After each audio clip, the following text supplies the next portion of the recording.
mengkaji, dalam kita mengaji, dalam kita beragama. Dalilnya qiyas. Quran, hadis, ijma, qiyas. Apa qiyasnya? Kalau lahirnya diazankan, maka matinya diazankan. Itu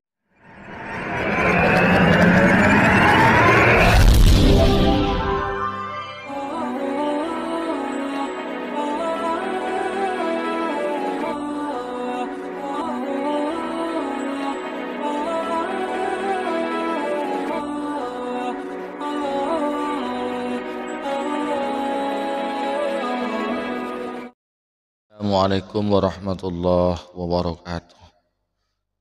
Bismillahirrahmanirrahim. Alhamdulillahirabbil alamin. Nahmaduhu wa nasta'inuhu wa nastaghfiruh wa na'udzu billahi min syururi anfusina wa min sayyiati a'malina. May yahdihillahu fala mudilla lahu wa may yudlilhu fala hadiyalah. Assalatu wassalamu ala Rasulillahi Muhammad ibn Abdillah wa ala alihi wa sahbihi wa man tabi'ahu wa walah. Wa qala rabbi shrah li sadri wa yassir li amri wa hlul 'uqdatam min lisani yafqahu qawli. Amma ba'du.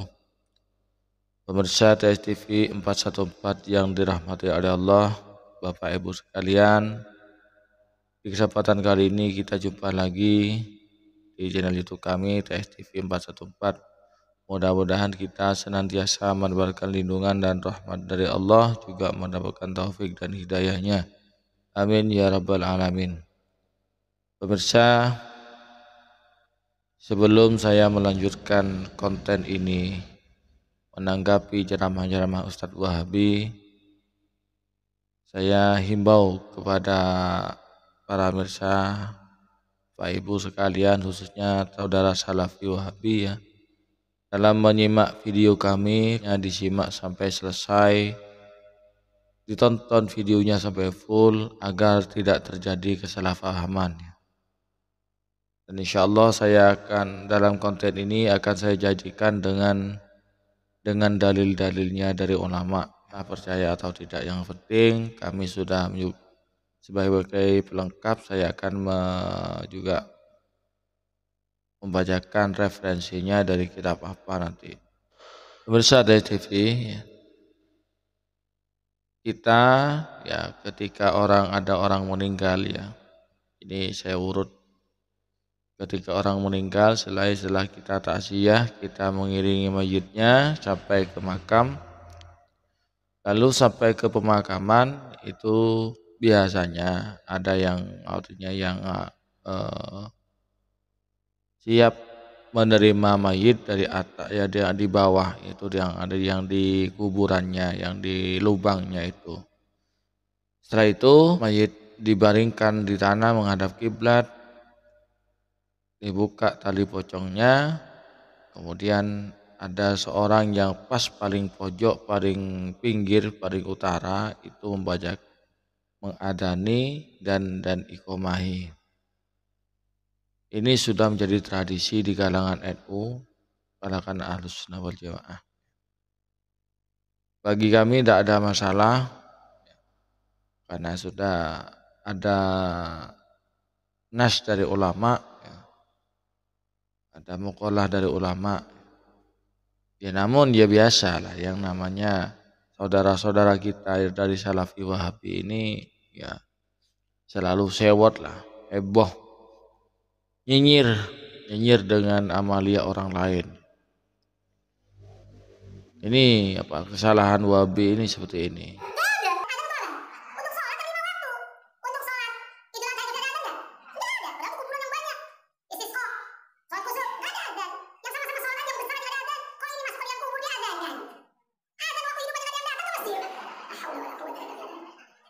Mengatakan haram ini dia dalilnya dua saja, Quran hadis. Quran hadis, tak ada di Quran, tak ada di hadis, haram. Mana Qurannya? Mana hadisnya? Tak ada, itu haram. Sedangkan orang yang mengazankan mayat itu, saya tak berani mengharamkan. Saya buka balik kitab mazhab Syafi'i. Ini yang membuatnya siapa? Mazhab Syafi'i. Apa kitabnya? Buka kitab-kitab klasik, saya jumpai kata dia dalilnya qiyas. Quran hadis ijma qiyas. Apa qiyasnya? kalau lahirnya diazankan maka matinya diazankan. Itu dalil mereka qiyas. Apakah Ustaz Abdul Somad nanti kalau mati kami azankan? Tak usah. Jadi kalau saya mati tak usah azankan. Makcik saya meninggal, saya pas di samping kubur. Saya ada di situ. Abdul Somad, iya Pak, kami azankan atau tidak? Tak usah azankan. Tapi saya tak menyalahkan orang yang mengazankan, karena dia ikut pendapat ulama. Ulama itu berpendapat berdasarkan dalil. Nah, ini tentang masalah bagaimana dalil suatu kaum, dan saya menghormati itu. Tapi kalau tak ada di hadis, tak ada ijma', tak ada qiyas, orang kita saja memandai-mandai, oh itu tak boleh, haram. Ini bukan yang memandai-mandai, ada dalam kitab mazhab Syafi'i, ijtihad ulama. Nyirin ibadahnya orang lain. Ini kesalahannya di sini. Tandanya mereka tidak mau melakukan, tapi tidak usah komen-komen, tidak usah menyalahkan orang lain, itu lebih baik. Amaliyah kita itu masing-masing, karena kita itu sama, masing-masing mempunyai dalil masing-masing ya. Kami pun tidak akan menyalahkan Wahabi kalau tidak mau mengamalkan, karena memang hak hak orang lain itu sama-sama mempunyai hak untuk melakukan hal yang berbeda, namun yang tidak bertentangan dengan syariat tentunya. Pemirsa TV yang dirahmati oleh Allah, lalu bagaimana pendapatnya ulama tentang hal ini, tentang mengadani atau mengiqomai mayit di jenazah di kuburan? Mari kita simak penjelasan berikut ini dengan referensi dari sebuah kitab ya. Sebuah kitab ini diambilkan Syiah Al-Bajuri dari Syekh Ibrahim Al-Bajuri ya. Ini juga hasyiah dari kitab Fathul Qorib ya. Tentunya dalam bab jenazah. Wa yusannul azanu wal iqamatu aidan khalfal musafiri. Disunahkan itu azan dan iqamah di belakangnya orang-orang yang bepergian ya. Makanya ketika ada orang mau berangkat haji, mau berangkat umroh, ini diazani dan iqamai karena berdasarkan dalil ini. Wala yusanul azanu inda inzalil mayyiti al-qabrah, dan tidak disunahkan azan ketika menurunkan mayit ke makam. Khilafan, ini berbeda ya, karena ulama ini masalah khilafiyah ini. Ulama berbeda pendapat di sini. Khilafan berbeda liman qala, bagi orang yang berpendapat bisunatihi dengan kesunahan azan ketika menurunkan mayit ke dalam kuburan. Bagi ulama ini, ulama yang mensunahkan ini kiasan karena mengiaskan lihurujihi minad dunya, terhadap lahirnya seseorang itu, mayit itu dari dunia. Jadi karena waktu masih bayi baru lahir ke dunia, oleh itu orang tuanya itu disunahkan untuk mengiqomahi dari telinga yang kanan, kemudian mengazani pada telinga yang kanan dan mengiqomahi telinga yang kiri. La duhuliha biha, atas masuknya orang tersebut ke dalam dunia. Nah, jadi ulama menganalogikan seperti ini. Kalau kita itu masuk ke dunia, ya keluar dari alam perut, alam rahim menuju alam dunia, itu dibuka dengan kalimat tauhid, maka keluar pun dari dunia juga harus ditutup dengan kalimat tauhid. Ini bukti pengakuan bahwasanya manusia hidup hanya untuk berbakti kepada Allah, menyembah kepada Allah.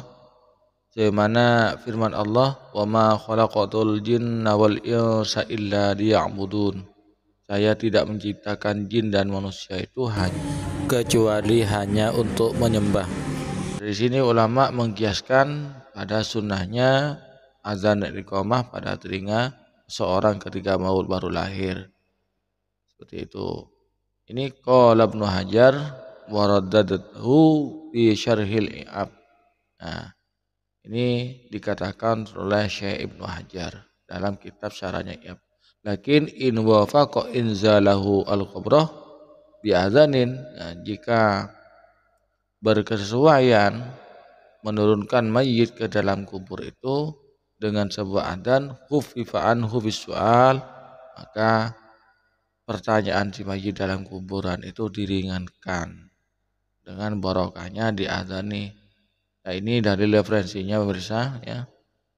Penjelasan ini sudah cukup bagi kita bersama. Mudah-mudahan dalil ini dapat diterima dan menjadi tambahan referensi bagi kita bersama ya.